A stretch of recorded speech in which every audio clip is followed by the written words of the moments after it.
காலை வணக்கம். அற்புதமான இந்த ஞானத்தையும் தியானத்தையும் நமக்கு கொடுத்த நமது குரு பிரம்ம ரிஷி பிதாமகா பத்ரிஜி அவர்களுக்கும் ஸ்வர்ணமாலா பத்ரி மேடம் அவர்களுக்கும் மனமார்ந்த நன்றியையும் வணக்கங்களையும் தெரிவித்துக் கொள்ளலாம். மகாவதார் டிவி ஃபவுண்டேஷன் அவங்களுக்கும் எனக்கு இந்த அற்புதமான வாய்ப்பை கொடுத்த அனைத்து ஆன்ம நண்பர்களுக்கும் என்னுடைய மனமார்ந்த நன்றியை தெரிவித்துக் கொள்கிறேன். சோ அற்புதமான தியானத்தை, காலை தியானத்தை நாம் முடித்து கொண்டோம்.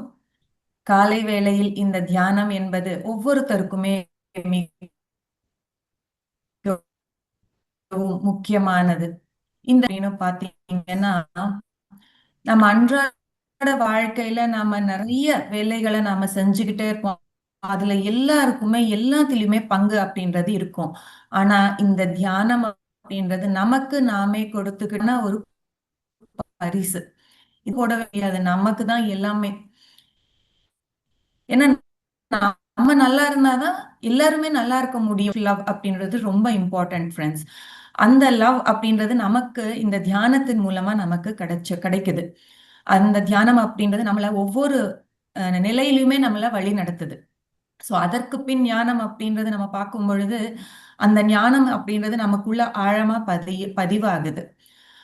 அதுக்கு தான் நாம எப்பவுமே தியானத்திற்கு பின் ஞானம் அப்படின்னு சொல்றோம். சோ சார் கூட நமக்கு ஃபர்ஸ்ட் கொடுக்குற அந்த பிரின்சிபல்ஸ்ல பார்த்தோம் அப்படின்னா தியானம், சுவாத்தியாயம், சஜ்ஜன சாங்கத்தியம் அப்படின்னு தான் சொல்லுவாரு.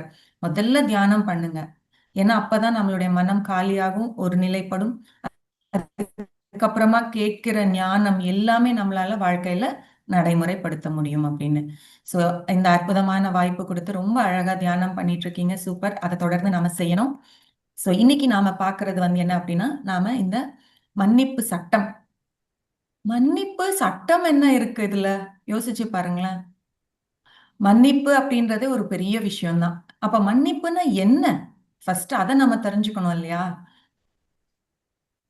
நமக்குள்ள மெயினா தியானத்துக்கு வர்றதுக்கு முன்னாடியும் சரி, வந்ததுக்கு அப்புறமாவும் சரி, என்ன இருக்கு? நாம ஆன்ம பதார்த்தம் அப்படின்றது உண்மை இல்லைங்களா? அந்த ஆன்ம பதார்த்தத்துல நாம என்ன பண்ணிட்டு இருக்கோம் அப்படின்னா, நாம அதோட முழு சுரூபம். ஆனா அத நாம அப்படியே இருப்போமா? இல்ல. அதுக்கு மேல நிறைய திரைகள் இருக்கு. எந்த மாதிரியான திரைகள் இருக்கு? நம்ம கவனிச்சு பார்த்தோம்னா, நாம ஃபர்ஸ்ட் நாம யோசிச்சோம் கண்ண மூடி அப்படின்னா என்ன நமக்கு ஞாபகத்துக்கு வரும்? நம்ம ஆன்மான ஞாபகத்துக்கு வருது. மற்றவங்க செஞ்ச விஷயங்கள் தான் நமக்கு ஃபர்ஸ்ட் ஞாபகத்துக்கு வருது. தியானத்துக்கு உட்கார்ந்த உடனே இது நடந்தது, இவங்க இது பேசினாங்க, அவங்க அது சொன்னாங்க அப்படின்ற இந்த மாதிரியான விஷயங்கள் தான் நமக்கு ஃபர்ஸ்ட் நம்ம மனசுக்குள்ள ஓடுது. இல்ல நாம அங்க போகணும், இல்ல இந்த வேலை செய்யணும் அப்படின்ற ஒரு ஆங்ஸைட்டி. ஒண்ணு பாஸ்ட் இல்லைன்னா ஃபியூச்சர். இது மட்டும்தான் நமக்குள்ள ஓடுது தியானத்துக்கு உட்கார்ந்த உடனே. அப்ப மன்னிப்பு அப்படின்றது என்ன அப்படின்னு நம்ம பார்த்தோம்னா, கோபம், இந்த வெறுப்பு, பழி வாங்குறது, இந்த மாதிரியான எண்ணங்களை விட்டுடுறது. மன்னிக்கிறதுக்கும் விட்டுடுறதுக்கும் என்ன சம்பந்தம் அப்படின்னு பாத்தீங்கன்னா, நாம எப்ப இதெல்லாம விட்டுடுறோமோ அப்ப நாம அந்த நிலையில இருப்போம். ஃபர்ஸ்ட் இதுதான். ஃபர்ஸ்ட் மன்னிப்புனா என்னன்னா இதெல்லாமே நாம விட்டுடணும் அப்படின்றதுதான். நாம அந்த தவற டோட்டலாவே நாம மறக்கணும். அதுல என்ன நடந்திருக்கு அந்த தவறுல அதை புரிஞ்சுக்கிட்டு நம்மள நாம அதுல இருந்து விடுவிச்சுக்கணும். அது முடிஞ்சிருச்சு. ஆனா நாம அதுக்குள்ள மாட்டியிருக்கோம். பேசுறவங்க, சொல்றவங்க எல்லாமே நமக்கு தீங்கு விளைவிச்சவங்க எல்லாருமே அதை செஞ்சு முடிச்சுட்டாங்க. ஆனா அவங்க போயிட்டாங்க, செஞ்சு முடிச்சுட்டு அவங்க போயிட்டாங்க. ஆனா நாம தான் இன்னும் அதுக்குள்ள கைதியா இருக்கோம். எப்படின்னா நம்மளுடைய நினைவுகள்ல, சிந்தனைகள்ல நாம மறுபடியும் மறுபடியும் அத பின்னாடியும் முன்னாடியும் போயிட்டு அதுக்குள்ள மாட்டி நமக்கு நாமே ஒரு சிறைய போட்டிருக்கோம். இங்க மன்னிப்பு விதி அப்படின்றது என்ன நமக்கு கொடுக்குது அப்படின்னு பாத்தீங்கன்னா, நாம குற்றம் பண்ணவங்க பாத்தீங்களா, அவங்கள நாம மன்னிக்கணும். அதுதான் முதல் விதியே. வேற எதுவுமே கிடையாது. இதனால என்ன நடக்கும் அப்படின்னு பார்த்தோம்னா, நம்மளையும் நாம மற்றவங்களையும் நம்மளால குணப்படுத்த முடியும். முதல்ல நம்மள நாம குணப்படுத்திக்க முடியும். எல்லா நிலைகளிலுமே சரி. உடல் ரீதியாகவும், மன ரீதியாகவும், உறவுகள் ரீதியாகவும் நமக்கு அந்த குணப்படுத்தல் அப்படின்றது ஏற்படுது. அந்த வெறுப்ப நாம விட்டுடுறோம். அந்த மனநிலையில மாற்றங்கள் அப்படின்றது வருது. அப்போ ஆட்டோமேட்டிக்கா அந்த உடல் ஆரோக்கியம் அப்படின்றது நமக்கு வருது. அந்த உறவுகள்ல மேம்பாடு அப்படின்றது வருது. இந்த மாதிரி பல விஷயங்கள் நமக்கு அதனால நடக்குது மாஸ்டர்ஸ். சோ நம்ம ஃபர்ஸ்ட் மன்னிக்க கத்துக்கணும். மன்னிக்கிறதுன்னா எல்லாத்தையுமே விட்டுறணும். அதாவது அந்த கோபம், அகங்காரம் அப்படின்னு நமக்குள்ள நம்ம அந்த ஹரிஷட் வர்க்கங்கள் அப்படின்னு நம்ம என்னெல்லாமே சொல்றோமோ அது எல்லாத்தையுமே நம்ம ஃபர்ஸ்ட் நம்மள விடுவிச்சுக்கணும் அதுல இருந்து. நெக்ஸ்ட் நம்ம பார்த்தோம்னா இதனால நமக்கு நம்ம தோணும், ஓகே இதெல்லாம் சரி. நமக்கு அறிவியல் பூர்வமா நமக்கு ஏதாவது ஒரு இது வேணும் இல்லையா? ப்ரூஃப் வேணும். எதையுமே நாம சாதாரணமா நம்ப மாட்டோம். இது சொன்னா உனக்கு நல்லது அப்படின்னு சொன்னா நம்புறோமா? இல்ல. அறிவியல் பூர்வமா என்ன இருக்கு இதுல? யாராவது ப்ரூவ் பண்ணிருக்காங்களா? அப்படின்ற ஃபர்ஸ்ட் கேள்வி நமக்கு வரும். இந்த மன்னிக்கிறதால என்ன நடக்குது? அந்த மன்னிப்பு விதியினால என்ன நடக்குது அப்படின்னு நம்ம பார்த்தோம்னு வச்சுக்கோங்களேன். நமக்குள்ள அந்த பல ஆய்வுகள் பண்ணியிருக்காங்க அவங்க. அந்த ஆய்வுகள்ல அந்த டாக்டர்ஸ் என்ன சொல்றாங்கன்னா, நமக்கு இதுக்கு முன்னாடி செஷன்ல கூட நான் சொல்லியிருக்கேன். நெறைய பேர் சொல்லியிருப்பாங்க. ஏன்னா இது இப்பவே நம்ம நெறைய செஷன்ஸ் பார்த்திருக்கோம். ஆல்மோஸ்ட் இப்போ ஒரு 20 நாட்கள் மேல நம்ம நெறைய ஞானத்த கேட்டுக்கிட்டே தான் வந்துட்டு இருக்கோம். நமக்கு இருக்கிற வியாதிகள் எல்லாமே சைக்கோசோமேட்டிக் டிசீசஸ் அப்படின்னு டாக்டர் சொல்றாங்க. அதுவும் எல்லாமே நமக்கு நாமே உருவாக்கிக்கிட்டவை. சைக்கோசோமேட்டிக் அப்படின்னா நமக்கு நாமே உருவாக்கிக்கினது தான் இந்த வியாதிகள் எல்லாமே. அப்ப நமக்கு என்ன உருவாயிருக்கு? மன அழுத்தம் உருவாயிருக்கு. அந்த மன்னிக்கிறதால அந்த மன அழுத்தம் அப்படின்றது குறையுது. உங்களுடைய மன சோர்வு அப்படின்றது குறையுது. அந்த பதட்டம் குறையுது. இதெல்லாமே இந்த மன்னிக்கிறதால நமக்கு ஏற்படுது அப்படின்னு அழகா சொல்றாங்க. இது யார் சொல்றாங்க? என் குருமார்கள் எல்லாம் சொல்லி முடிச்சுட்டாங்க. அத இப்ப டாக்டர்ஸும் ஒத்துக்கிறாங்க. அதுக்கு முன்னாடி மருந்து தான் கியூர் அப்படின்னு சொல்லிட்டு இருந்தவங்க, மருந்து மாத்திரை போட்டாதான் கியூர் அப்படின்னு சொல்றவங்க கூட இப்ப நீங்க இந்த விஷயங்கள் எல்லாம் பண்ணுங்க, உங்களுக்கு நல்லது, மன்னிச்சிருங்க, அந்த ஸ்ட்ரெஸ்ல இருந்து வாங்க அப்படின்னு சொல்றாங்க. இதனால என்ன நடக்குதுன்னு பாத்தீங்கன்னா, சயின்ஸ்ல பார்த்தோம்னா நம்ம எப்ப இவங்க எல்லாமே நம்மள அந்த இடத்துல இருந்து விடுவிச்சுக்கிறோமோ அப்போ ஆட்டோமேட்டிக்கா நமக்கு மனசு அமைதி ஆயிடுதா? மனசு அமைதி ஆயிடுச்சுன்னா நல்லா தூக்கம் வருமா? நல்லா தூங்கணும் அப்படின்னு சொன்னா நெக்ஸ்ட் நடக்க வேண்டிய அந்த ப்ராசஸ் நம்ம பாடி ஃபங்க்ஷன்ஸ் அப்படின்றது தானா சரியா ஆகும். அப்ப நமக்கு ஆட்டோமேட்டிக்கா நம்ம சரியா ஒவ்வொரு வேலையும் செய்யும் பொழுது நம்ம வெளியில போகும் பொழுது நம்மளுடைய அந்த சுயமரியாதை அப்படின்றது நமக்கு கிடைச்சிருதா? இப்ப அந்த சுயமரியாதை கிடைக்கலையேன்னு தானே நம்ம போராடுறோம். நான் சொல்றத கேட்கல, நான் பண்ற செயல்கள்ல ஒத்துக்கல, என்ன என்னை மட்டம் பண்ணி பேசுறாங்க அப்படின்னு நிறைய விஷயங்கள் நமக்கு நாமே திரைகளா போட்டுக்கிட்டு மத்தவங்களை குறை சொல்லிக்கிட்டு வாழ்ந்துட்டு இருக்க நமக்கு இந்த ஒரு விஷயம் மன்னிக்கிற அந்த குணத்தினால எவ்வளவு மாற்றங்கள். நம்ம பௌத்திக உடல் ரீதியா நம்ம பார்த்தோம்னா எல்லாமே நமக்கு தேவை. ஏன்னா இந்த உடல் இருந்தாதான் இந்த ஆன்மா இருக்கும். உடல் ரீதியா நமக்கு என்ன நடக்குது அந்த மன்னிக்கிற அந்த ஒரே ஒரு சட்டத்தினால அப்படின்னு பார்த்தோம்னா நம்ம பாடியில இந்த கோபம், பதட்டம் இதெல்லாமே நமக்கு என்னத்தை கொடுக்கும்? அந்த ரத்த அழுத்தத்தை ஏற்படும். கரெக்டா? இருதய பிரச்சனைகள் வருது. ஏன்னா உள்ள எல்லாத்தையுமே மூடி வச்சுக்கிறோம். கோபத்தை வெளிப்படுத்துறோமா? அவங்க தப்பு பண்ணியிருக்காங்க, கரெக்ட். உள்ளே வச்சுக்கலாம். இல்ல. சொன்னா எங்க நம்ம மரியாதை போயிடும். நமக்கு பிரச்சனை ஆகும். ஓகே நானே வச்சுக்கிறேன். யார்கிட்டயுமே நான் சொல்ல மாட்டேன். அப்படின்னு நம்ம உள்ளேயே பத்திரமா எடுத்து வச்சிருக்கோம். உள்ள அமுக்கி அதுக்கு மேல ஒண்ணு, மேல ஒண்ணு, மேல ஒண்ணுன்னு போட்டு லாக் பண்ணிட்டே வரோம். அப்ப என்ன ஆகும்? ஒன் ஃபைன் டே அது பிளாக் ஆயிடும். உள்ள அந்த எனர்ஜி போகாது. ரத்த ஓட்டம் நடக்காது. எனர்ஜி போகாது. எனர்ஜி போனாதான் ரத்த ஓட்டம் நடக்கும். பிளாக் ஆயிடுச்சு. அது சரியாகும். ஏன்னா அந்த இடத்துல இது எல்லாமே குறையும். குறையும் பொழுது இது எல்லாமே சீரா வேலை செய்ய ஆரம்பிக்கும். நிறைய ரசாயனங்கள் நம்ம பாடி உற்பத்தி செய்யுது. இதெல்லாம் தானா நடக்குது. நாம எதையுமே செய்யல.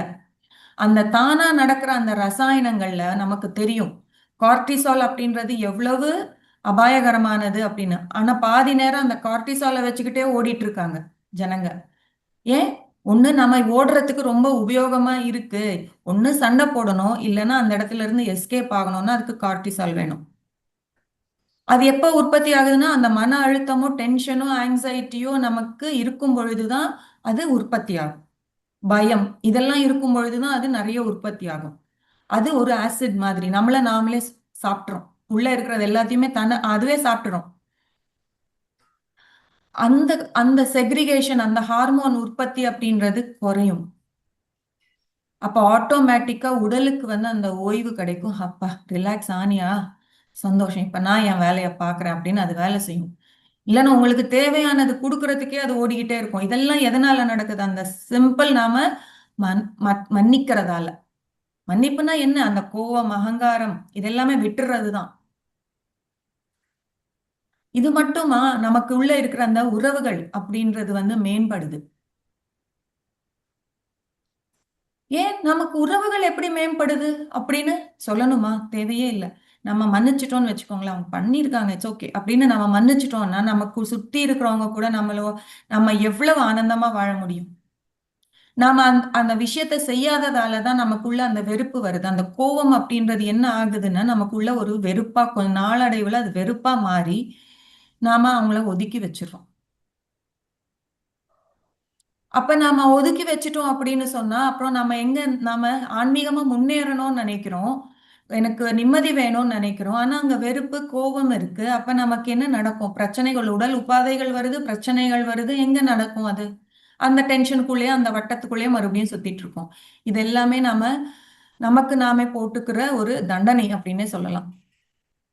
இத நெறைய மாஸ்டர்ஸ் நமக்கு சொல்லியிருக்காங்க இத பத்தி. என்ன சொல்லியிருக்காங்க அப்படின்னு பார்த்தோம்னா, நம்மளுடைய குருமார்கள் எந்த ஒரு புராணத்த எடுத்துக்கோங்களேன். உதாரணமா நான் சொல்றேன் பாருங்களேன். மகாபாரத யுத்தம். அதுல அந்த மன்னிக்கிற குணம் இருந்திருந்தா, இட்ஸ் அப்ப அந்த மகாபாரத யுத்தமே நடந்திருக்காதுன்னு நம்ம சொல்லலாம். ஆனா அந்த மகாபாரத யுத்தம் நடந்தா கூட நமக்கு ஒரு நல்லது நடந்தது. என்ன நமக்கு பகவத்கீதை கிடைச்சது. அந்த இடத்துல கிருஷ்ணர் இருக்காரு. நமக்கு கடவுள்ன்னு சொல்றோம். ஆனா கடவுளுக்கு கூட அந்த இடத்துல அவரு சில பிரச்சனைகள பார்த்தாரு இல்லையா? அவராலயும் ஒண்ணும் செய்ய முடியல. ஏன்னா, அதுதான் ஃபேக்ட். யாராலயுமே ஒண்ணும் பண்ண முடியாதாங்க. நாமளே தான் நம்மள நாமே தான். கிருஷ்ணர் கூட அர்ஜுனருக்கு சொல்றாரு. "நீ தான் உனக்கு உன்ன பத்தி தெரியாது. நீ தான் தெரிஞ்சுக்கணும். நான் ஒண்ணும் பண்ண முடியாது. நீயே டிசைட் பண்ணு" அப்படின்னுறாரு. ஏன்னா யாருமே இன்டர்ஃபியர் ஆக மாட்டாங்க நம்ம வாழ்க்கையில. நம்மள நாமே தான் இன்டர்ஃபியர் ஆகி நம்மள நாமே தான் விடுவிச்சுக்கணும். அவங்க கூட கஷ்டப்பட்டுருக்காங்க. ஆனா நாம என்ன பண்றோம்? அத ராமாயணத்தையும், மகாபாரதத்தையும் ஓ! பூஜை பண்ணிட்டு அவங்க சொல்லியிருக்காங்க அப்படின்னா, அந்த இடத்துல அவங்களும் கடவுள்கள், அவங்களும் கஷ்டப்பட்டுருக்காங்க. அந்த கஷ்டத்திலிருந்து அவங்க எப்படி மீண்டாங்க? என்ன சாதனை பண்ணாங்க? எப்படி மீண்டாங்க? அப்படின்றத நம்ம பார்க்கிறத விட்டுட்டு, அத புராணங்கள் அப்படின்னு சொல்லி ராமரையும், கிருஷ்ணரையும் கும்பிடுறோமே தவிர்த்து, அவங்களுக்கு அ அவங்க ஃபாலோ பண்ணத நம்ம ஃபாலோ பண்ணல. நாம எப்பவுமே குரு செய்றத அவங்க சொன்னத தான் நாம ஃபாலோ பண்ணணும். அவங்க என்ன பண்றாங்களோ பார்த்துட்டு அவங்க இப்படி உட்கார்றாங்க, அப்படி உட்கார்றாங்க, இந்த மாரி நடந்துக்கிறாங்க, இந்த மாதிரி பேசுறாங்க அப்படின்னு இல்ல. அவங்க சொல்றாங்க பார்த்தீங்களா விஷயங்கள், அத தான் நாம கடைபிடிக்கணும். அதுதான் ரொம்ப ரொம்ப இம்பார்ட்டன்ட் ஃபிரெண்ட்ஸ்.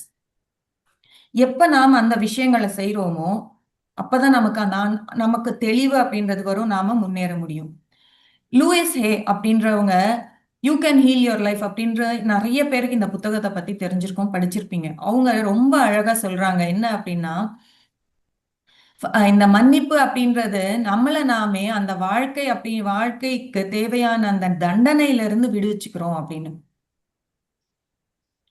வாழ்க்கை தண்டனைக்குள்ள இருந்து நம்மள நாமே விடுவிச்சுக்கிறோம். இது எப்படி தண்டனை ஆக முடியும்? இதுக்கு இருக்கிற ஒரே வழி அந்த மன்னிப்பு தான். அந்த மன்னிப்ப நம்ம ஃபாலோ பண்ணும் பொழுது, அந்த வாழ்க்கை தண்டனைக்குள்ள இருந்து நம்மள நாம விடுவிச்சுக்கிறோம் அப்படின்னு சொல்றாங்க. தண்டனை எப்படி ஆகும்? ஏன்னா, நமக்கு ஒருத்தர் மேல அந்த கோவமோ, அவங்க தவறு பண்ணியிருக்காங்க. It's okay.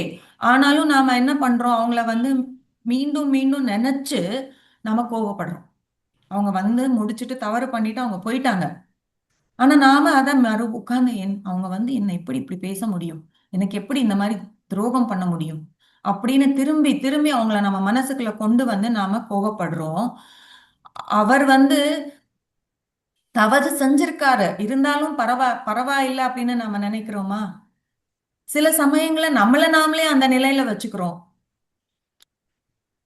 இல்லன்னா மற்றவங்கள வைக்கிறோம். அப்ப என்ன ஆகுதுன்னா, அந்த இடத்துல நாம மத்தவங்கள வைக்கிறோம்னு நினைக்கிறோம்ல, ஆனா சிறையில அவங்க மத்தவங்க இல்ல, நாம தான் இருக்கோம்.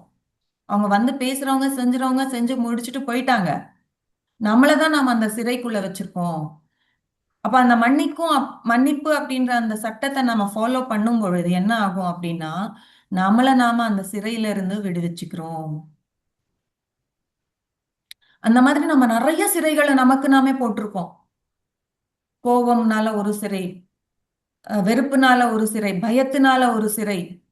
இது எல்லாமே நம்ம ஆன்மாவுக்கு நாம போட்டு இருக்கிற தடைகள், சிறை மாதிரி தான் அதுக்கு. சோ ஃப்ரெண்ட்ஸ், தயவு செஞ்சு இந்த சிறைகள்ல இருந்து நாமே தான் வெளியில வரணும். இந்த மனம் அப்படின்றது ஒரு சிறை மாதிரி ஆயிடுச்சு. அந்த சிறைக்குள்ளதான் நம்ம வாழ்ந்துட்டு இருக்கோம். நாம வெளியில சுதந்திரமா நடமாடுற மாதிரி தான் இருக்கு. ஆனா உள்ள சிறைக்குள்ள தான் இருக்கீங்க. தோணுது இல்ல அது? என்னப்போப்பா வாழ்க்கை இப்படியே தான் இருக்கு, ஒன்னும் முன்னேற்றமே காணோம் அப்படின்னு. நம்ம சிறைக்குள்ள இருந்தா எப்படி முன்னேற்றம் வரும்? அந்த மன்னிக்காம இருக்கிற நிலையிலால நாம தான் பாதிக்கப்படுறோம். ஒருத்தரை நாம மன்னிக்கல அப்படின்னா அவங்க செயல் மேல கோபம், வருத்தம், பழிவாங்கும் எண்ணம் இதெல்லாமே இருக்கும் பொழுது நாம நம்மள நாமளே தான் தண்டிச்சிட்டு இருக்கோமே தவிர்த்து, எப்படின்னா தூங்காம மன அழுத்தம், உடல் நோய் இதெல்லாம் நமக்கு நாம கொண்டு வந்துகிட்டு அவங்கள மன்னிக்கல. இதெல்லாமே நாம அனுபவிச்சுட்டு இருக்கோம். கரெக்ட் தானே? அப்ப நம்ம என்ன பண்ணணும்? அது நம்மதுல தானே பாதிக்குது, அப்ப மன்னிக்கணும். இதுதான் மன்னிப்பு அப்படின்றது. வேற எதுவுமே இல்ல. அவங்களெல்லாம் இதுல இருந்து நாம வெளியில வரணும். அந்த கோபம், பழிவாங்கும் எண்ணம், வெறுப்பு இதுல இருந்து நாம வெளியில வரணும். இது நான் எப்படி பண்ணணும்னா, நான் இதை தொடர விரும்பலப்பா, நான் உங்களை மன்னிச்சிடுறேன். ஒரே ஒரு வார்த்தை முடிஞ்சிருச்சு. இது என்னுடைய அமைதிக்கு பாதகமா இருக்கு. சோ எனக்கு வேண்டாம். நான் உங்களை மன்னிச்சிடுறேன் அப்படின்னு ஒரு வார்த்தை டைரக்டா சொல்லலைன்னாலும் நம்ம நினைச்சிட்டாலே போதும். ஆட்டோமேட்டிக்கா நாம அதுல இருந்து வெளியில வந்துடுறோம். நம்மள அவங்கள கட்டுப்படுத்த முடியாது. ஆனா இதுல இருந்து நம்மள நாம காப்பாத்திக்க முடியும் இல்லையா? இது நம்ம கிட்ட தானே இருக்கு. நாம வெளியில வர முடியும் இல்லையா? அவங்கள சரி செய்ய முடியாது. அவங்கள வந்து நம்ம சரிப்படுத்த முடியாது. யாருமே நான் மற்றவங்கள கண்ட்ரோல் பண்ண முடியாது. ஆனா என்னுடைய கோவத்தை, என்னுடைய வெறுப்பு, எனக்குள்ள இருக்கிற இந்த விஷயத்த நம்மளால கண்ட்ரோல் பண்ண முடியும் இல்லையா மாஸ்டர்ஸ்? அதை தான் நாம செய்யணும். அப்ப லூயிஸ் ஹே சொல்ற மாதிரி இது நாம சிறைக்குள்ள இருக்கிற நம்மள சிறைக்குள்ள இருந்து விடுவிக்கிற மாதிரி தானே. இது வெஸ்ட்ல சொல்லியிருக்காங்க. அதாவது மேல் நாட்டுகள்ல இருக்கிற ஆசான்கள்ல அழகா நமக்கு குறிப்பிடுறாங்க. நம்ம ஊர்ல இருக்கிற இந்த நாட்டுல இருக்கிறவங்க யாரும் குறைஞ்சவங்களே கிடையாது. சித்தர்களாகட்டும் எல்லாருமே. ஏன் நம்ம சின்ன வயசுல படிச்சிருக்கிற திருக்குறள் எல்லாருமே படிச்சிருக்கோம். படிக்காதவங்களே இருக்க மாட்டாங்க. திருவள்ளுவர் தெரியாதவங்களே இருக்க மாட்டாங்க. அவர் கூட அழகா சொல்லியிருக்காரு. அவர் ரொம்ப அழகாவும் ஆழமாவும் சொல்லியிருக்காரு இத பத்தி. யார் ஒருத்தர் அகங்காரத்தையும் கோபத்தையும் விட்டு விடுறாங்களோ, தன் தன்னிடம் வந்து தவறு செய்தவங்களும் அப்படின்னு தெரிஞ்சும் அவங்க நம்மள மன்னிக்கிறாங்க பாத்தீங்களா? அந்த மன்னிக்கிறது அப்படின்றது ஒரு உயர்ந்த நற்பண்பு அப்படின்னு சொல்றாங்க. அது வந்து மிகுந்த மனித நேயத்தோட உச்சம் அப்படின்னு சொல்றாங்க. அப்ப அந்த மனித நேயத்தோட உச்சம் அப்படின்னு சொல்லும் பொழுது நாம என்ன சொல்றோம்? யாராவது ஹெல்ப் பண்ணாலே பா எவ்வளவு மனித நேயம் அப்படின்னு சொல்றாங்க. ஆனா அது உயர்ந்த மனித நேயம் அப்படின்றாங்க, உச்சம் அப்படின்றாங்க, உயர்ந்த நற்பண்பு அப்படின்றாங்க. பண்பு அப்படின்னு ஐயோ நிறைய நல்ல குணங்கள் இருக்கு அப்படின்றோம், ரொம்ப பண்புடையவர் அப்படின்றோம். ஆனா அதுலயும் மேல் உயர்ந்த நற்பண்பு அப்படின்னு எவ்வளவு அழகா சொல்லியிருக்கார் திருவள்ளுவர். ஆனா நாம என்ன எப்படி பண்ணிக்கிறோம் நினைக்கிறோம், மன்னிக்கிறதுன்னா பலவீனமானது. இவங்க மன்னிச்சிடுறாங்க, இவங்க என்ன பண்ணாலும் மன்னிச்சுட்டு போயிடுவாங்க, இவங்களுக்கு ரொம்ப வீக்கானவங்க, இவங்களால எதுவுமே முடியாது அப்படின்னு அவங்க நினைக்கிறாங்க. சாதி உள்ள வச்சுக்கிறது பெரிய விஷயம் நினைக்கிறாங்க, அது பலவீனமானதுன்னு நினைக்கிறாங்க. ஆனா அது உயர்ந்த நற்பண்பு மாஸ்டர்ஸ். மனித நேயத்துடைய உச்சம் அப்படின்னே சொல்லலாம். அவங்க அதை ஃபாலோ பண்றாங்கன்னா அவங்களுக்குள்ள அந்த ஆழ்ந்த ஞானம் இருக்கு. அவங்க அவங்களுக்குள்ள அந்த வலிமை இருக்கு, மனப்பூர்வமான வலிமை. என்ன வேணும் நமக்கு? உடல் வலிமையும் வேணும், மன வலிமையும் வேணும். உடல் வலிமை நமக்கு ஆசனங்கள் பண்றதால, சில எக்ஸசைசஸ் பண்றதால நமக்கு அந்த உடல் வலிமை வரும். உணவுனால நமக்கு அந்த உடல் வலிமை வரும். ஆனா அந்த மன வலிமை எப்போ வரும் அப்படின்னு பார்த்தோம்னா, நாம எப்ப இதை கடைபிடிக்கும் பொழுதுதான். அந்த மன வலிமையை காட்டுது. அவங்க மன்னிக்க முடியுதுன்னா அவங்களுக்குள்ள நிறைய மன வலிமை இருக்குன்னு அர்த்தம். எஸ் அப்படின்னு அவங்க இருக்காங்க. அழகா சொல்லுவார் ஒரு குறள். தீமையை தீமை செய்தாரை மன்னிக்கும் நற்குணம் நீமைக்கு அந்தரு குணம் அப்படின்னு சொல்றாரு. அத்தகு குணம் தன்னடையும் தீமை செய்தவர்களை கூட மன்னிக்கிற குணம் இருந்த உயர்ந்த நற்குணம் அப்படின்னு சொல்லிட்டு அது நீதி மற்றும் மனித நேயத்திற்கான உச்சம் அப்படின்றார். மனிதாபிமானத்துக்கான உச்சம் அப்படின்னு சொல்றார். கரெக்டு தானே? இப்ப அழகா அந்த குரல்ல தானே அவர் சொல்லியிருக்காரு. அது நம்ம படிச்சிருக்கோம். அந்த குரல் ஸ்கூல்ல படிக்கும்போது அந்த ஸ்கூல் நாட்கள்ல நிறைய குரல்கள் படிச்சிருக்கோம். புரிஞ்சுதா? அப்ப எனக்கு சுத்தமா புரியல. நான் பாஸ் மார்க் எடுக்கிறதுக்கு தான் படிச்சேன். ஆனா அதுவே நான் அதுக்கப்புறமா இந்த மாதிரியான செஷன்ஸ் கேட்கும் போது சொல்லும் பொழுதுதான் எனக்கே அதெல்லாம் ஓ இவ்வளவு அழகா சொல்லியிருக்காங்க, நமக்கு அப்ப புரியலையே அப்படின்னு நினைச்சிருக்கேன். கரெக்ட். ஏன்னா அந்த நிலையில நமக்கு எதுவுமே தெரியாது. நாம ஏதோ ஸ்கூலுக்கு போனோம், விளையாட்டா படிக்கிறோம், மார்க் வருதா, ஓகே பாஸ் ஆறோமா, கொஞ்சம் நிறைய மார்க் வருதா, ஃபர்ஸ்ட் மார்க் வருதா, செகண்ட் மார்க் வருதான்னு இதை பாக்குறோமே தவிர்த்து மத்தபடி நமக்கு எதுவுமே தெரியாது அதுல. மன்னிக்க தெரியாதவங்க செய்யற செயல்கள் எப்படி இருக்கும் அப்படின்னா ஒரு குறையா தான் இருக்கும். நிறைவே அப்படி இருக்காது. ஏன்னா அவங்களுக்குள்ள அந்த நிறைவே இல்லை அப்படின்னா அப்ப என்ன இருக்கு? குறைதானே இருக்கு. அந்த செயல்கள்ல கூட அந்த குறைகள் தெரியும். ஆனா அதுவே மன்னிக்க தெரிஞ்சவங்க செய்யற ஒவ்வொரு செயலையுமே கவனிச்சு பாருங்களேன், நிறைவா இருக்கும். நம்மளை சுத்தி எல்லாருமே இருக்காங்க. மன்னிக்கிறவங்களும் இருப்பாங்க, மன்னிக்காதவங்களும் இருப்பாங்க. நமக்கு தெரியலனாங்களும் அவங்கள அப்சர்வ் பண்ணி பாருங்க, அவங்க செய்யற செயல்களை பாருங்க. உங்களுக்கு புரிய ஆரம்பிக்கும், நீங்க கூட கடைபிடிக்க ஆரம்பிப்பீங்க. இவ்வளவு அழகா அந்த வேலையை பாக்குறாங்கல்ல அவங்க அப்படின்னு. ஒரு சின்னதா ஒரு கிளீன் பண்றாங்களோ இல்ல ஒரு அழகா ஒரு காஃபி வைக்கிறாங்களோ டீ வைக்கிறாங்களோ அந்த காஃபி டீ கிளீன் பண்றதுலயே அந்த தெரியும். உங்களுக்குள்ள கோபம் வெறுப்பு இருந்தா கிளீன் பண்ணும்போது சும்மா தொடச்சு மேலோட்டமா தான் தொடச்சிட்டு போவோம். ஏன்னா நாம அவன் மேலோட்டமா தான் இருக்காங்க அவங்க.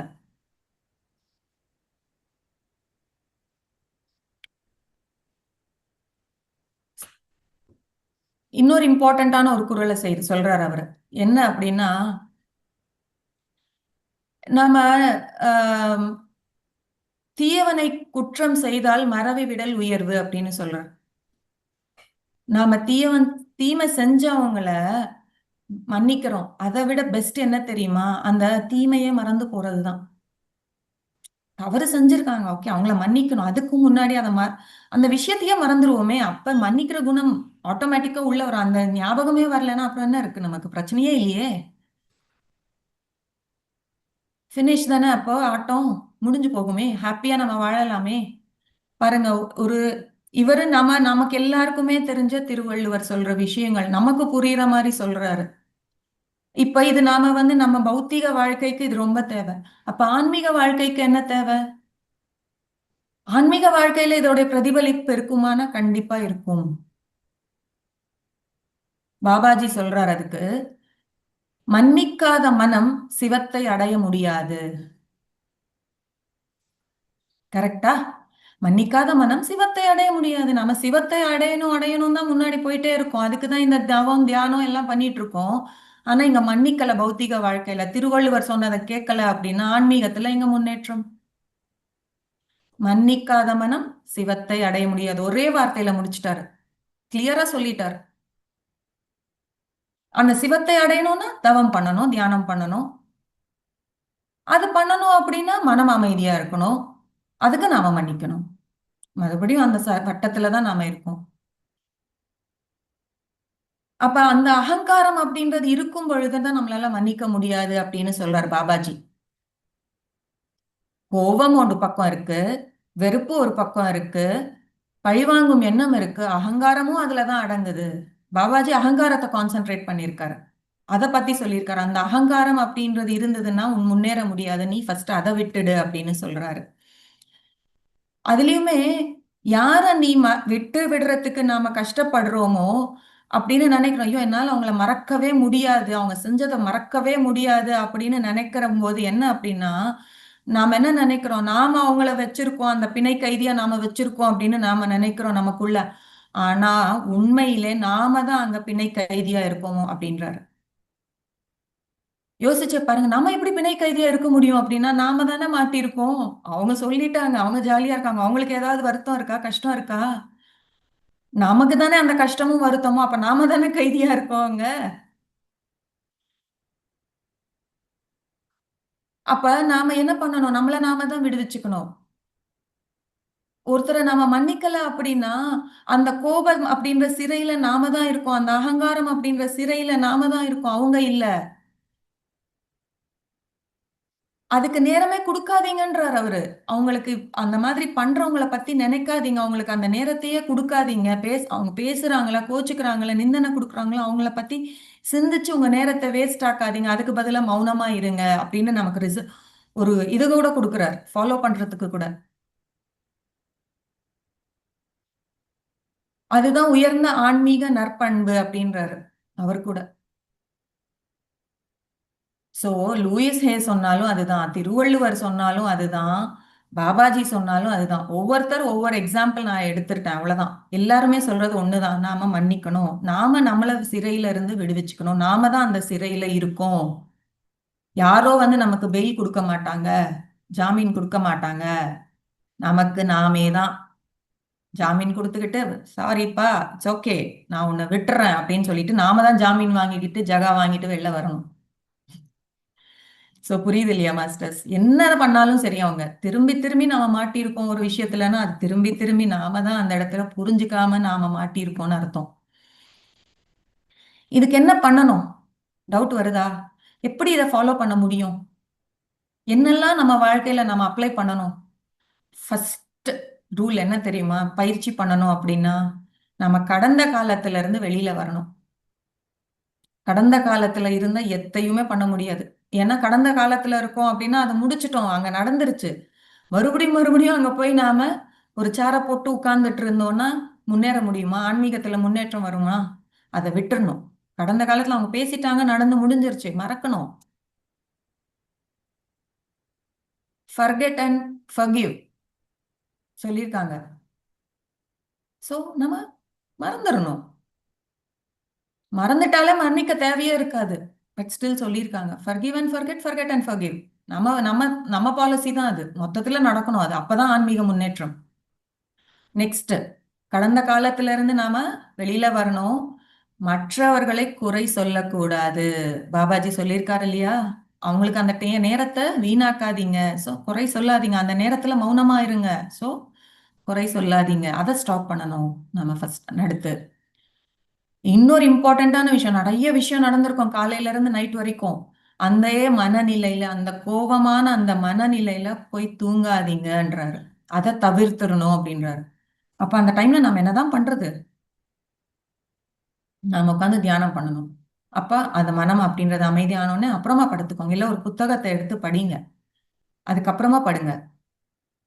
இதெல்லாம் நாம தான் ஃபாலோ பண்ணணும். யாரும் வந்து நமக்கு ஃபாலோ பண்ண வைக்க மாட்டாங்க. நமக்கு நாமே தான் ஃப்ரெண்ட், நமக்கு நாமே தான் ஆசா, நமக்கு நாமே தான் குரு. இதெல்லாம் எங்க இருக்கு? நமக்குள்ள. எப்படி? சுவாச ரூபத்துல. பத்ரிஜி அழகா நமக்கு சொல்லி கொடுத்துட்டாரு அத. அப்ப அந்த நிலையில நாம தூங்க போகக்கூடாது. ஏன் அந்த நிலையில தூங்கணும்னா அடுத்த நாள் காலையில மறுபடியும் அதே நிலைன்னா நைட்டு தூக்கம் அப்படின்றது என்ன மாஸ்டர்ஸ்? அன்கான்சியஸா ஒரு தியானம் தான். நாம கான்சியஸா தியானம் பண்றோம். தியானம் அப்படின்னா கான்சியஸா நாம இருக்கோம் அந்த நிலையில. அந்த ஆற்றலை பெறறோம். அதுவே தூக்கத்துல அன்கான்சியஸா நாம பெறறோம் அந்த ஆற்றலை. அது கொஞ்சமா இருக்கும், இங்க நிறைய இருக்கும். அப்ப அந்த அன்கான்சியஸ் ஸ்டேட்ல நம்மள அறியாத நிலையில நாம இருக்கோம். அந்த ஆற்றலை பெறுறோம். அப்ப அந்த விதமான ஆற்றலோடயே நாம இருக்கோம் அப்படின்னா, அந்த கோபம் அப்படின்ற ஆற்றல்லயே நாம இருக்கோம் அப்படின்னா, அப்ப நாம அதுலயே தான் அடுத்த நாள் காலையில தொடரும். அதனாலதான் அந்த நிலையில நாம தூங்க போகக்கூடாது. நாம நம்ம கூட மறுபடியும் மறுபடியும் கனெக்ட் ஆகணும். கோவம் வருதா? ஓகே, கோவப்பட்டுட்டேன். ஓகே, அப்ப நான் என்னோட கனெக்ஷனை நான் விட்டுட்டேன். நான் என் கூட இணைஞ்சிரல. என் கூட இணைந்து இருக்கிறதுனா நான் என்னுடைய ஆன்மா அந்த நிலையில இல்ல. நான் வெளியில வந்துட்டேன். புறத்துக்கு போயிட்டேன். நான் அகத்துல இல்ல. அப்ப நம்ம மறுபடியும் அந்த அகத்தோட கனெக்ட் ஆகணும். எப்படி? நம்ம மூச்சை கவனிச்சா நம்ம அங்க நம்மளுடைய அகத்தோட நாம கனெக்ட் ஆயிடுவோம். நாம இன்னொரு இம்பார்ட்டன்ட் என்னன்னா, நம்ம மற்றவங்களை கண்ட்ரோல் பண்ணணும்னு நினைக்கவே கூடாது. நான் சொல்றபடிதான் நீ செய்யணும், நான் சொல்றதுதான் கரெக்ட் அப்படின்னு அந்த கண்ட்ரோலிங்கே வேணாம். நீங்க பண்ணுங்க. ஆனா பல நேரங்கள்ல நம்மள நாம அறியாம அவங்கள கண்ட்ரோல் பண்றோம். நம்ம கண்ட்ரோல் பண்றோம் அப்படின்றதே நமக்கு தெரிஞ்சிருக்காது. ஏதோ நல்லது பண்றோம், இது பண்ணா நல்லதுன்னு நமக்கு தெரியும் அப்படின்னு நாம சொல்லி பண்ணு நல்லது அப்படின்னு அவங்கள வற்புறுத்துறோம். அப்பதான் கோபம் வருது, வெறுப்பு வருது. பண்ண மாட்டேன்றாங்களே, சொன்னாலும் செய்ய மாட்டேன்றாங்களே அப்படின்னு. அதை கட்டுப்படுத்துறத நாம முயற்சிக்கவே கூடாது. அதை தவிர்க்கணும். நாம விட்டு கொடுக்கிற கலைய நாம வளர்த்துக்கணும். டேய் விட்டு கொடுத்து போடா அப்படின்னு பசங்களுக்கு சொல்லி தர்றோம். நாமளும் ஃபாலோ பண்ணணும் நம்ம வாழ்க்கையில. ஏன்னா நாம கூட பசங்க தானே. யாருக்கு? நம்மளுடைய பெற்றோருக்கு, நம்மளுடைய குருவுக்கு நாம சிஷ்யர்கள் தானே. நமக்கு ஃப்ரெண்ட்ஸ் இருக்காங்க இல்லையா? ஆஃபீஸ்ல ஆஃபீஸ்ல நண்பர் இருக்காங்க, ஸ்கூல் ஃப்ரெண்ட்ஸ் இருக்காங்க, காலேஜ் ஃப்ரெண்ட்ஸ் இருக்காங்க. நமக்கு எல்லா நிலைகள்லயும் ஃப்ரெண்ட்ஸ் இருக்காங்க. வீட்ல இருக்கிற ஃப்ரெண்ட்ஸ் இருக்காங்க, நம்மளுடைய சரௌண்டிங்ல ஃப்ரெண்ட்ஸ் இருக்காங்க, நெய்பர்ஸ் இருக்காங்க. அப்ப அந்த இடத்துல நாம கூட அந்த விட்டு கொடுக்குற கலைய நாம கூட வளர்த்துக்கணும். இருக்கும். எந்த இடத்துல சில விஷயங்கள்ல இருக்கு, சில விஷயங்கள்ல இல்ல. எல்லா விஷயங்களையும் நாம அதை கத்துக்கணும். ஒரு விஷயத்துல நமக்கு கோபம் வருது, ஒரு விஷயத்துல அகங்காரம் இருக்கு, ஒரு விஷயத்துல நமக்கு இது இருக்கு அப்படின்னு அந்த இடத்துல எல்லாம் நாம கற்றுக்கணும். அந்த விட்டு கொடுக்கிற மனப்பான்மை நமக்கு இல்ல. நாம அந்த விஷயத்துல கண்ட்ரோல் பண்ணிட்டு இருக்கோம். மன்னிக்கிற குணம் அதுல நமக்கு வரல. அண்ட் அதே சமயத்துல நெக்ஸ்ட் பார்த்தோம்னா, நாம அன்பா இருக்கணும் மற்றவங்களுக்கு. ரைட்டா இருக்கணும் அப்படின்னு, சரியா இருக்கணும் அப்படின்னு நம்ம நினைக்க கூடாது. அவங்களுக்கு அன்பா இருக்கணும். அப்போ ஆட்டோமேட்டிக்கா எப்ப அந்த அன்பு, கருணை அப்படின்றது இருக்கோ, அப்ப ஆட்டோமேட்டிக்கா மன்னிப்பு இருக்கும் இல்லையா? அந்த அன்பு இருந்தா கோபம் வராது. சோ ஒரு ரைட் திங் பண்ணணும் அப்படின்னு நான் கோவப்படுறேன், உங்களுக்கு அது புரிய மாட்டேங்குதே அப்படின்னு நாம சொல்றோம். அப்ப என்ன பண்ணணும் நீங்க? அந்த இடத்துல நாம அன்பா இருக்கணும். ரைட்டுக்கு முன்னாடி ஃபர்ஸ்ட் அன்பு வரணும். அதுக்கப்புறமா தான் ரைட் திங். நாம நம்ம உணர்வுகள உள்ளேயே அடக்கி வச்சிடறோம். அந்த உணர்வுகளை உள்ள அடக்கி வைக்கிறத நம்ம நிறுத்தணும் ஃபர்ஸ்ட். அத நமக்கு தெரிஞ்சவங்க கிட்ட, நமக்கு ரொம்ப நம்பிக்கையா இருக்கிறவங்க கிட்ட நம்ம ஷேர் பண்ணணும். ஷேர் பண்றதால என்ன ஆகும் அப்படின்னா, சிம்பிள் லாஜிக். ஒரு சோடா இருக்கு. அந்த சோடாவை நாம எடுத்துக்கிட்டு நடந்து போயிட்டே இருக்கோம். வேகமா நடந்து போயிட்டே இருக்கோம். தாகம் எடுக்குது. குடிக்கணும்னு நினைக்கிறோம். அப்படியே ஓபன் பண்ணா என்ன ஆகும்? புஸ் புஸ்ன்னு வெளியில பொங்கி வந்துருமா? ம்.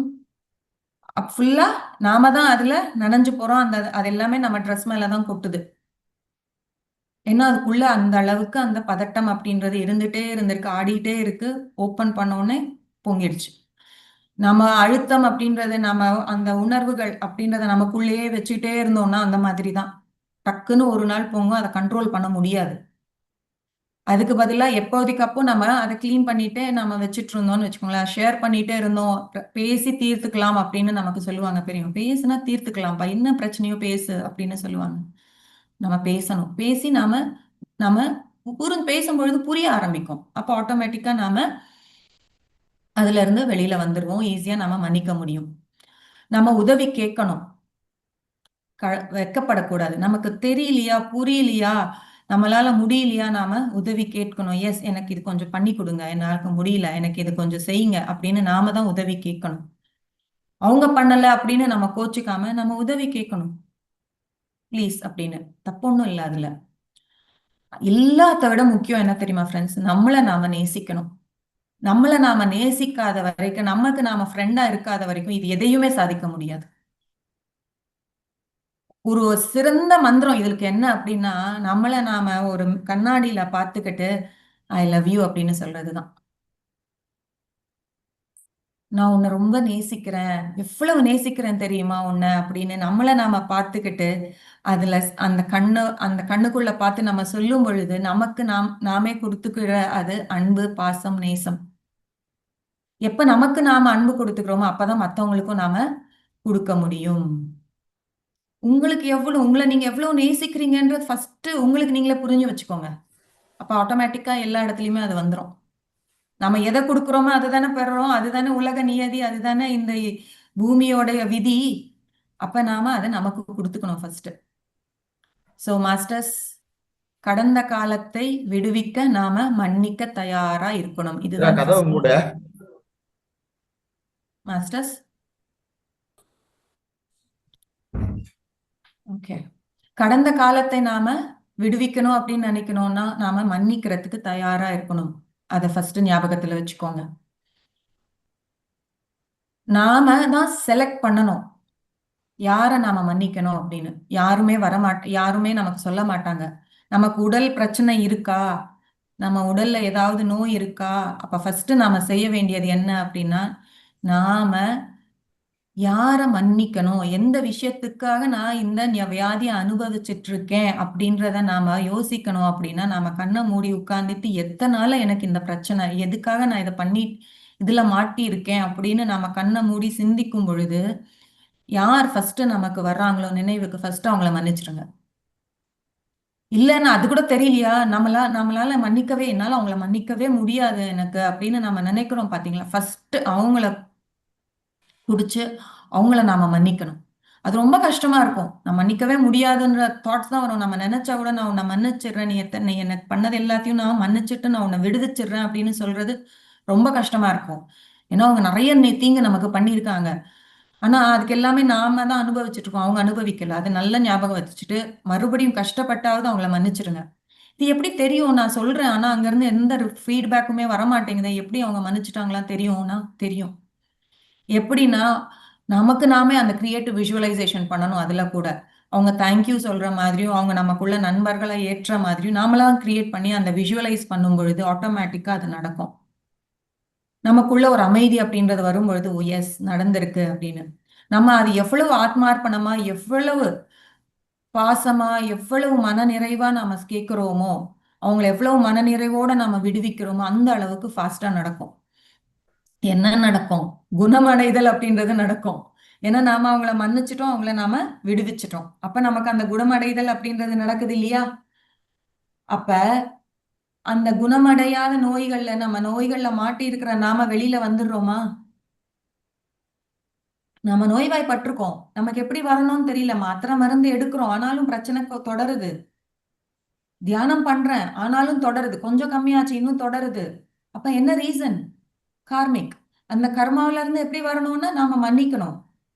யார மன்னிக்கணும்? நாம மன்னிக்க முடியாம வச்சிருக்கோமே சில பேர, அவங்களெல்லாம் ஃபர்ஸ்ட் மன்னிச்சுட்டு, அதுக்கப்புறமா இன்னும் தேடுங்க. இன்னும் யார் இருக்காங்க? இன்னும் யார் இருக்காங்க? என்ன விஷயம் இருக்கு நான் மன்னிக்காம இருக்கேன் அப்படின்னு. ஒவ்வொன்னா தேடி தேடி நாம தான் சூஸ் பண்ணி நாம மன்னிக்கணும். அது கஷ்டம் அப்படின்னு நாம நினைக்கிறோம். ஆனா கஷ்டமானது எதுவுமே இல்லை இந்த உலகத்துலன்றதும் நமக்கு தெரியும். தியானத்துக்கு வந்ததுக்கு அப்புறமா இன்னும் ஆணித்தனமா தெரியும். அதனால நாம கண்டிப்பா அவங்கள மன்னிச்சிடணும். இதுல இன்னும் ரொம்பவே முக்கியமானது என்ன தெரியுமா? நம்மள நாம மன்னிக்கிறது. பல விஷயங்களுக்கு நம்மள நாம குறை சொல்லிக்கிறோம். அது கூட தவறு. அதுக்கு நாம ஃபர்ஸ்ட் நம்ம கிட்ட நாம மன்னிப்பு கேட்கணும். நான் உன்னை இப்படியே ஏத்துக்கிறேன். செல்ஃப் லவ் அதுதான். அந்த செல்ஃப் லவ்வ நம்ம ஃபாலோ பண்ணும்பொழுது, நான் உன்னை இப்படியே ஏத்துக்கிறேன். நீ எப்படி இருக்கியோ அப்படியே நான் உன்னை ஏத்துக்கிறேன் அப்படின்னு நாம சொல்றதுனால, நாம மாட்டிக்காம இருப்போம். அந்த விஷயம் கூட நமக்கு ரொம்ப முக்கியம். நாம இன்னும் மாட்டிக்கிட்டு இருக்கோம் அப்படின்னா, இன்னும் நாம ப்ராப்பரா அந்த மன்னிப்பு கேட்கல. நாம மாட்டியிருக்கோம். இன்னும் என்னால வாழ்க்கையில சாதாரணமா என்னால வாழ முடியல. ஈஸியா என்னுடைய வாழ்க்கைய என்னால நடத்த முடியல அப்படின்னும் பொழுது, ஓ! இன்னும் ஏதோ விஷயங்கள் இருக்கு. நான் இன்னும் மன்னிக்காம இருக்கேன். அந்த விஷயங்கள் என்னன்னு பார்த்து அதுல பண்ணும்பொழுது நாம சுதந்திரம் அடைகிறோம். அந்த மாட்டியிருக்கோம் அப்படின்ற ஒரு தாட் இருக்கு அப்படின்னாலும் இவ்வளவுதான் மாஸ்டர்ஸ். வேற எதுவுமே இல்ல. இந்த நொடியில என்னால இருக்க முடியல அப்படின்னா சுதந்திரமா இருக்க முடியல அப்படின்னாலும் இன்னும் அந்த மன்னிக்கிற குணம் இன்னும் எனக்குள்ள வளரல.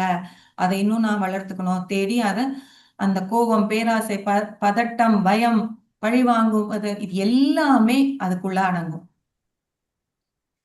அந்த கடந்த காலத்துல இருக்கும் அப்படின்னு அர்த்தம். அதுல இருந்து நாம வெளியில வரணும். இதெல்லாம் எதுக்கு வருது அப்படின்னா, நம்மள நாம மன்னிக்க முடியாததால தான் இதெல்லாமே வருது. இந்த நோய் வருது, பிரச்சனை வருது. சோ, அத நாம ஃபர்ஸ்ட் வெளியில வரணும். சோ, நம்ம மன்னிக்கிறது தான் இருக்கிறதுலயே பெஸ்ட் வே ஃப்ரெண்ட்ஸ். சில சமயத்துல நம்மள நாம மன்னிக்கிறது தான் ஃபர்ஸ்ட். மற்றவங்க மன்னிக்கிறது நெக்ஸ்ட். சில சமயங்கள்ல மற்றவங்கள மன்னிக்கிறது ஃபர்ஸ்ட். நம்மள நாம மன்னிக்கிறது நெக்ஸ்ட் அப்படின்றது மாறும். அது நமக்கே புரியும். அண்ட் அதே மாதிரி நம்ம குணங்களை பேஸ் பண்ணி கூட இந்த மன்னிப்பு அப்படின்றது ஒருத்தர் எந்த குணத்துல இருக்காரோ அந்த குணத்துக்கு ஏற்பதான் அவளால நடக்க முடியும். அந்த குணத்துக்கு ஏற்பதான் அவர் செயல்படுவாரு. அவரால மன்னிக்கவும் முடியும். இப்போ ஒருத்தரை நம்ம எல்லா விஷயத்துக்குமே மன்னிக்கணும் அப்படின்னு நீங்க யோசிச்சீங்க அப்படின்னா, எஸ் நம்ம எல்லா விஷயத்துக்குமே மன்னிக்கணும். ஆனா அவங்க சத்தியம் விஷயம் இதுல தவறு பண்ணாங்கன்னா அதுல மன்னிக்கணும்ன்ற அவசியமே கிடையாது. நாம அவங்கள வந்து ஓகே அப்படின்னு நாம விட்டுட்டு நம்ம வேலையை பார்க்கலாம். சத்தியம் எது? மாறாததுதான் சத்தியம். எந்த காலத்துக்குமே மாறாத விஷயங்கள்ல தவறு செய்யறாங்க அப்படின்னா ரைட். ஆனா மற்ற எல்லா விஷயங்களுக்குமே நாம கவனிச்சு நாம மன்னிக்கணும். சோ இது எல்லாமே தான் நாம பார்த்து நம்மளுடைய அமைதிக்கு நாம பார்த்துக்கிட்டு நாம தான் மன்னிக்கணும்.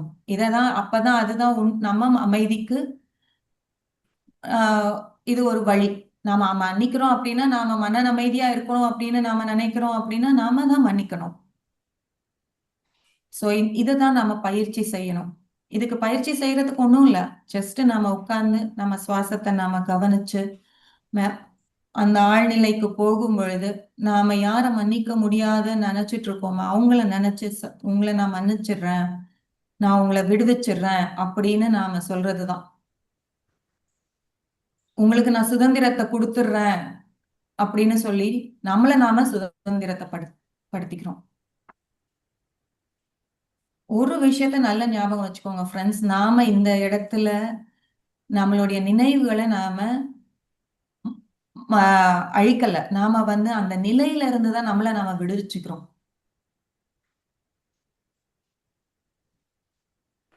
சோ அந்த மன்னிப்பு அப்படின்ற அந்த உணர்வு அப்படின்றது அந்த நினைவுகளை அழிக்கிற காரியமே கிடையாது. அந்த நிலையிலிருந்து நாம விடுவிச்சுக்கிறோம். அந்த நினைவுகளை மறந்துடுறோம்னு வச்சுக்கோங்களேன், அப்ப இந்த நிலையே உங்களுக்கு வந்திருக்காது. அந்த கோபம் வெறுப்பு இது எதுவுமே உங்களுக்கு இருந்திருக்காது. இது இருக்கு அப்படின்னா நாம விடுவிச்சுக்கிறது தான் மன்னிப்பு அப்படின்ற அந்த உணர்வு. அந்த உணர்வை நாம வளர்த்துக்கணும். அதற்கு ஃபாலோ பண்றத நம்ம பார்த்தோம். சோ எனக்கு இந்த அற்புதமான வாய்ப்பு கொடுத்தவங்க எல்லாருக்குமே நன்றி, நன்றி, நன்றி.